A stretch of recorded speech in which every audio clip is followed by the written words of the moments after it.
Hello, everyone. Welcome to my talk. My name is Connor.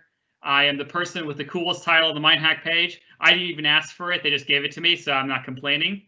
I am very distinguished in having no distinguishing credentials. I am a lead at Leahy AI. We are a very informal hack lab collective of people that are working on an open source GPT-3 reimplementation and some other really cool projects. You're very happy to join. If you do, I apologize for our website. It's in a bit of a shambles right now. Don't worry about it too much. So, as my unreasonably cool title hinted at, I'm interested in AGI.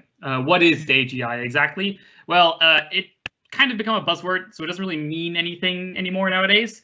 But for the purpose of this talk, I just want to give it a very simple definition. I'm just going to say AI that is significantly more powerful than AI that currently exists. So, AI that can do anything that a human could reasonably do and more. I don't want to get into the weeds of what intelligence is and how to measure these things or whatever. Don't get me wrong. I love the philosophy of AI. I love getting into the really complicated, hard questions, not just the technical engineering questions. But lucky for you, the organizers only gave me 30 minutes, so I'll keep things short and sweet. So in other words, no one mentioned the word consciousness and no one gets hurt. So at the end of this talk, I hope that you will go away with two things. The first thing is that there's really exciting things just around the corner and is going to happen really soon, and that you could be a part of it. And the second thing is that if we don't do it right, we are incredibly screwed.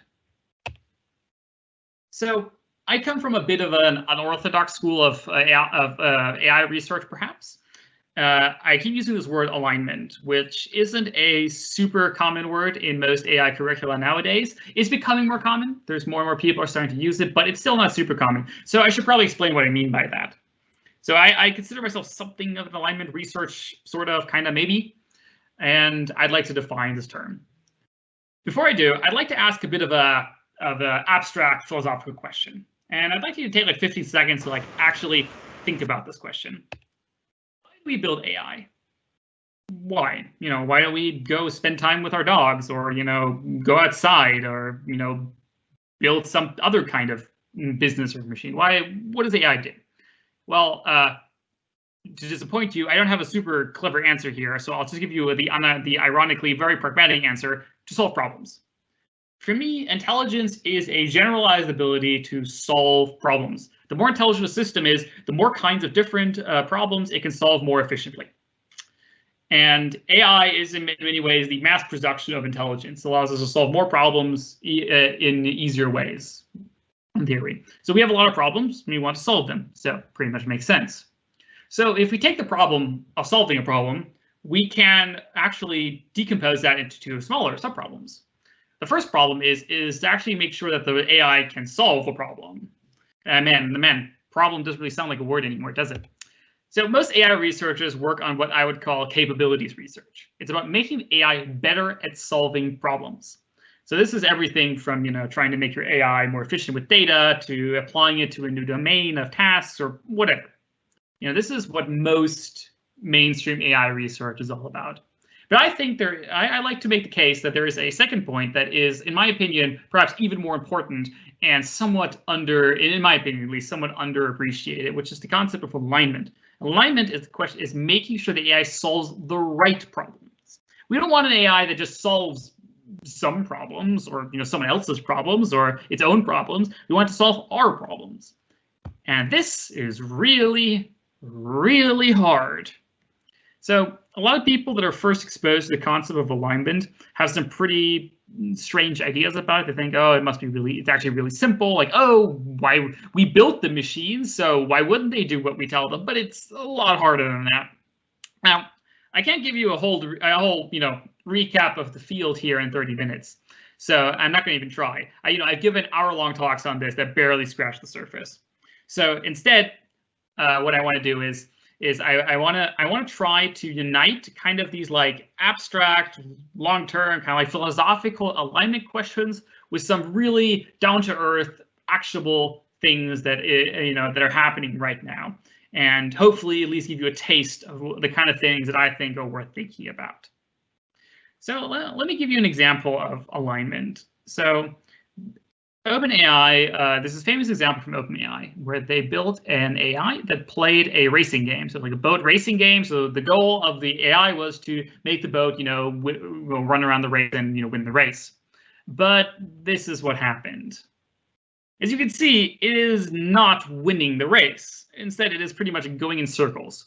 Well, what happened? So what happened is that the AI figured out that it could go in these circles to keep picking up these respawning upgrade things over and over and over again, and that would actually, in the end, give it more reward. Is more what the AI was trying to optimize for. So this is a very classic example of alignment failure. Of course, it's a little bit of a silly example. It's like, okay, your video game thing got a little stuck or something, but the stakes are higher, and I'm going to get to that in a second.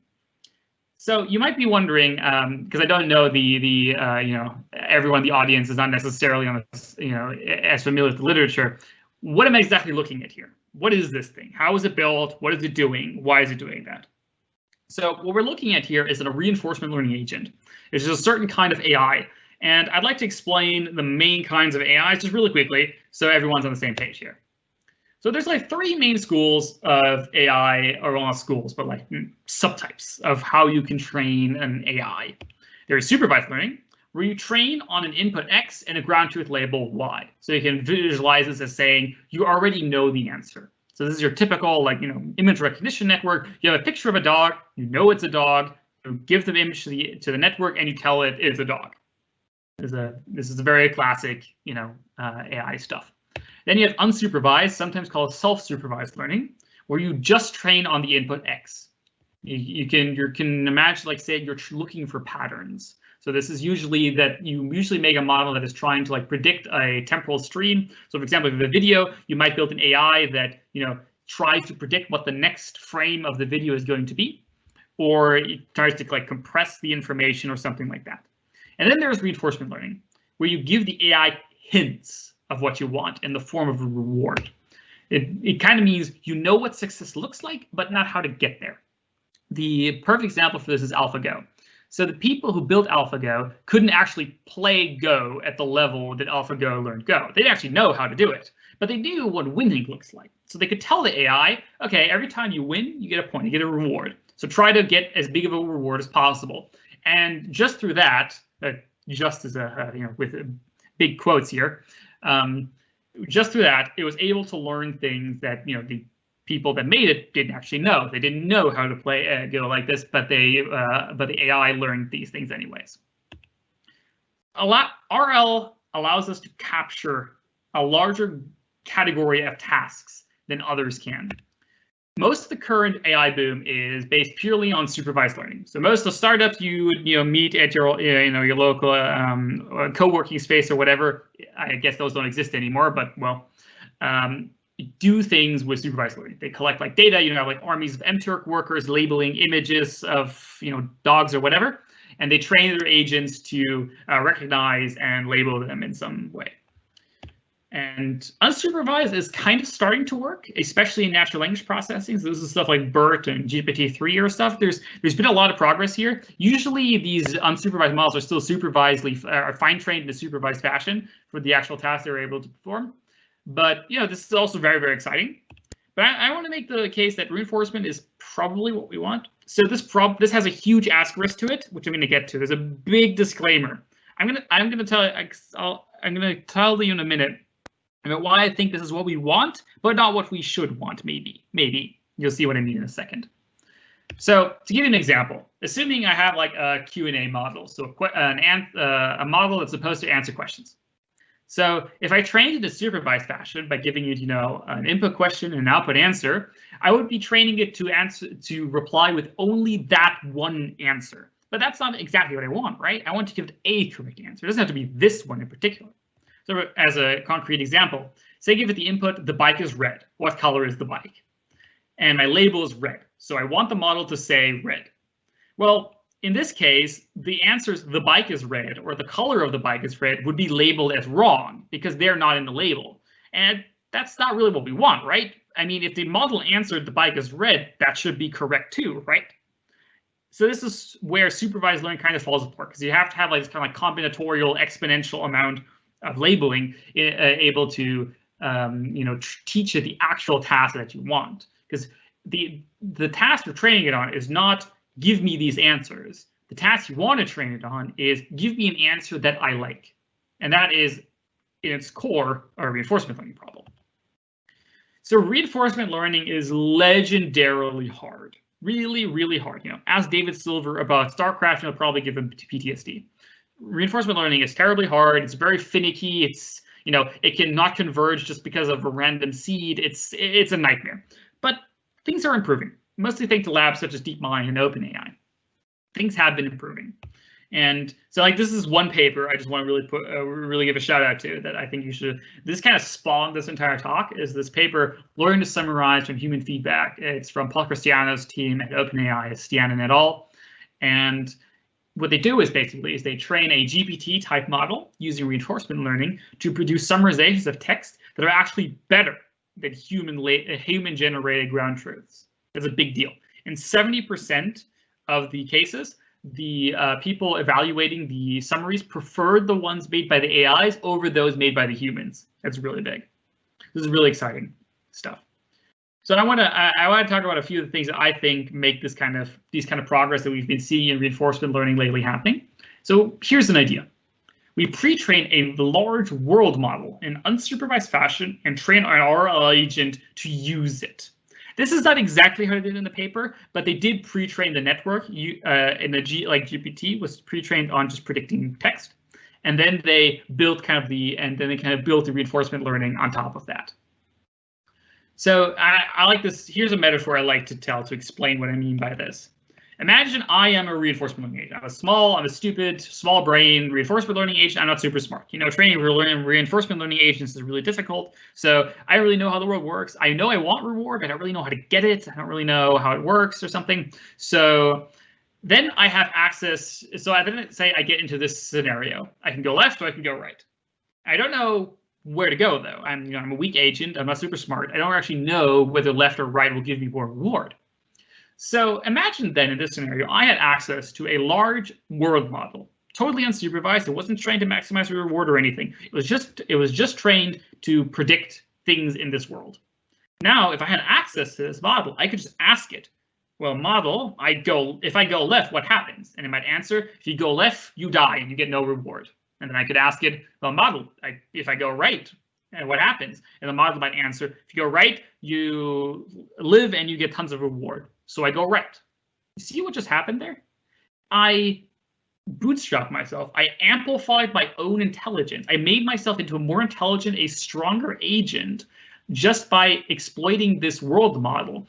The reinforcement learning agent itself didn't become more smart. It didn't actually learn more about the world. It just used this world model, which was not trained to increase its reward, to make better decisions. And if you think about it, is that kind of how we humans do it?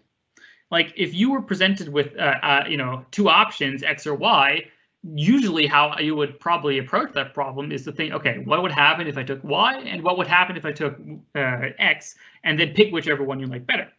So this seems to be very much how humans would solve these kinds of problems, based on these large unsupervised models. And we can get into the neuroscience that I'm pretty sure this exists in the brain and the neocortex, but that's a whole different story. So, and here's the second idea. This is one from the paper, which they weren't the first ones to come up with this idea, but they're the first ones, as far as I'm concerned, that got to work well, is that you train a reward model on human feedback. So of course, it would be great if we just had a human supervising the AI all the time and telling it yes, no, but that's just not really feasible for many reasons. Humans are slow, they're expensive, they're inconsistent, lots of problems there. So what they did instead is that they collected a bunch of human feedback, very high quality human feedback that was like really quality controlled, and a large amount of it. And then they trained a neural network to predict that input. So basically they made a model that would try to tell things that human would like from things that humans wouldn't like. That was kind of the goal. And then they used this reward model to actually train the actual reinforcement learning agent. So we produce a proxy for the humans, an AI proxy that tries to predict what humans like, and then we train our reinforcement learning agent to do what that proxy wants. Now, this could, you're going to see in a second how this can be difficult. I mean, if it's not already obvious. So this is a famous example of the cake by Jan LeCun. So the way he likes to visualize AI is like this cake. At the very tippy top, we have this cherry of reinforcement learning. It's a very small amount of data. This is really hard to train on because there's so little data. You just get like a reward at the end of something, but you're not sure what that reward actually means or whatever. Then we have this like supervised learning, which is like the icing on the cake. There's quite a lot of data there. We don't have as much of it, as we might like. It's hard to get the supervised data, but it's pretty dense in information. In our example, this is the reward model. So the reward model is trained in a supervised fashion on this human data in order to control, to like hold up the cherry, to control the reinforcement learning. And then we have the actual base of the cake, which is the self-supervised learning, so the unsupervised learning. This is the world model. This is something that was just trained on the world itself. It didn't have a goal. It was just predicting or something like that. And this is the core that everything else is built on. So this is, I think, the way that AI systems of the future are going to be built. And in many ways, this seems to be how the human brain is built. But that's a little contentious. Again, let's not get into that too much. So I think that this is the future, at least for the next few years. Who knows what's going to happen in 10 or 20 years. So I'm willing to go on the books here and make a few predictions. So I think this is the alignment as a service model. And I think that this is the next, billion-dollar startups are going to become from AI startups are going to come from this. I think that the train of, supervised learning kind of is over. Like all of the low-hanging fruit have been picked. Not all of them. There's still plenty to do. But I think that this is the next big thing. I think the way the process is going to work is we start with very large off-the-shelf unsupervised models that you buy from some large corporation. So I think these will be so large and so complicated that you don't make these in-house. So you're going to buy these from very, very large corporations, train these, cost millions and millions of dollars to train these and such. And so you get some kind of like open source project or whatever. But these are, I predict that these are usually not built in-house. And there's going to be different ones. Currently they exist for text. But in the future, I predict that they'll also exist for video or for sound and whatever else. Then the main work that a startup will do in the future is spending time on reward modeling, collecting human feedback. So trying to understand what is the problem, how can we shape rewards for that, how can we make that work, and how can we collect human feedback or ground truths that we can use to build a reward model to actually train the reinforcement learning model. And then most of the in-house compute, so the GPUs you actually as a startup own or rent, will be spent training the RL agent. So in the summarizing paper, the amount of compute spent on training the reinforcement learning agent is huge. It's very, very large, but it's nothing compared to the amount of training that goes into something like GPT-3.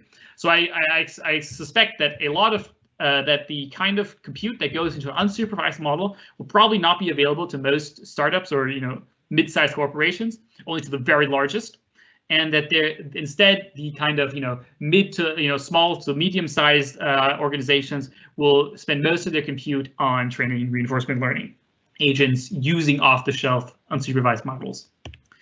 I also think that compute is what really matters here. So there still is this thing that people say that data, we need more data, AI needs more data, we don't have enough data, blah, blah, blah. I think this was true at one point in time, but is no longer true. I think that there is enough data available for most tasks, and the only data you really need is like this human feedback reward modeling type data, probably for most tasks. Our unsupervised technologies have become so good that we can train GPT-3 on basically garbage off the internet, and it starts speaking fluently in 10 languages and writes code and stuff like that. So I don't think that data is the bottleneck. The bottleneck is really compute, GPUs. So I predict that this is going to become even worse in the near future. Now, if this was a normal everyday summit talk about like startups and hype technology or whatever, I would leave it here. But I'm going to make one more prediction here. And I think this is the most important prediction. It's like, if I got you hype about all this stuff, great. This is what I do in my day job. Like, I think this is really hype. I think this is really cool. But I think there's something way more important we have to talk about. Because I predict this will all go terribly, terribly wrong by default. So let me try to explain. I started this talk by talking about alignment, and alignment as a service is nice. You know, this will get us a lot of really cool products. You know, we're going to get a lot of products that will do really, really cool things. We're going to get AIs that can do really cool and really useful things. But alignment is really, really hard. I can't do the field justice, as I've said many times. There is a huge number of unsolved problems in alignment. There is literally currently, there is no way to formally define an agent that we can reliably turn off. Yeah, I know, right? It seems silly, but it's pretty much true. Imagine you have an agent that wants to make you coffee. And, so it goes to make you coffee, but it does something wrong, so we want to shut it down. So you try to shut it off. Well, but the agent would then think, well, if you shut me off, I can't bring you coffee. So it will resist you shutting it off, because otherwise it can't bring you coffee. So there you go. It's already resisting you, even so you never programmed it to do that. And there's a million other problems like this. There's way more complicated ones about embedded agency, ontological crises, and MESA optimizers. Oh man, MESA optimizers is a big problem. That's a whole nother talk. But I want to focus on one failure mode in particular here. I want to focus on over-optimization, or also wireheading.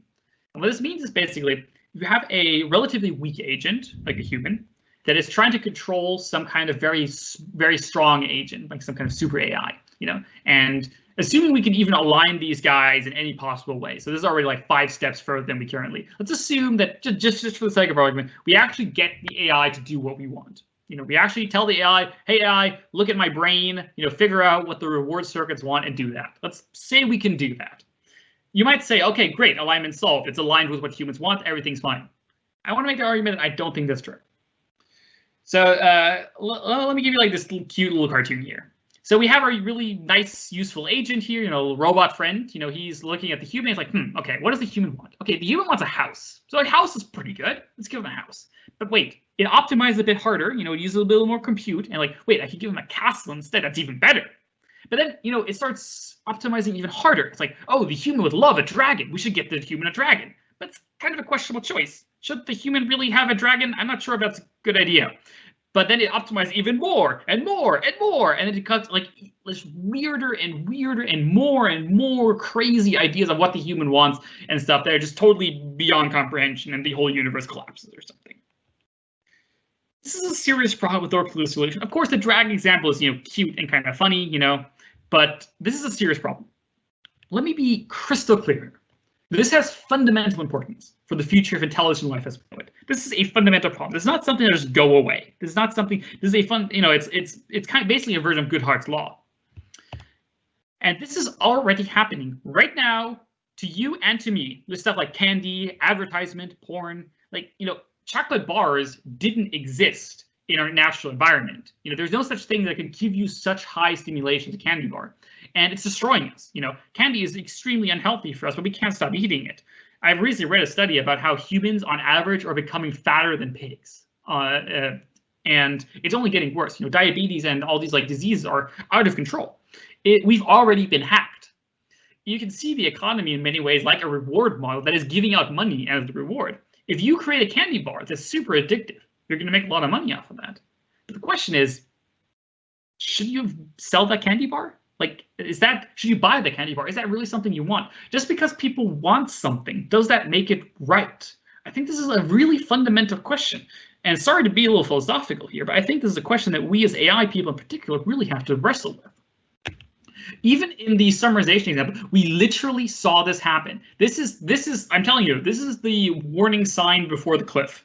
That if the model that produced the summaries became too smart, it started producing total gibberish, with lots of question marks and weird answer stuff. But the reward model labeled this over-optimized output as better than the real one, because the super smart agent found some weird edge case where it could exploit the reward model.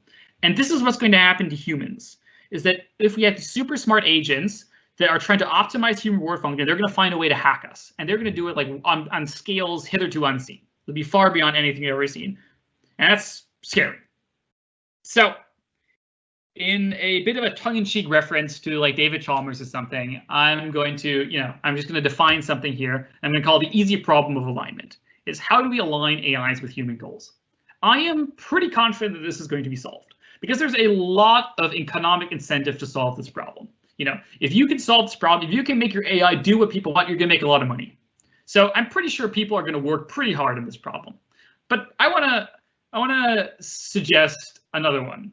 The hard problem of alignment. Should we align AIs with human goals? And I think this is a much harder question, and one that I think genuinely does not have a clear answer.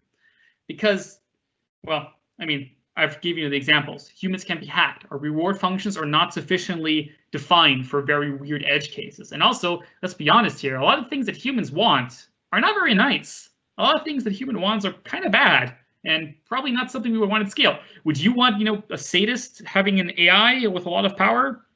You know, or, you know, someone with some kind of, you know, strange sexual attractions or psychopathy or something?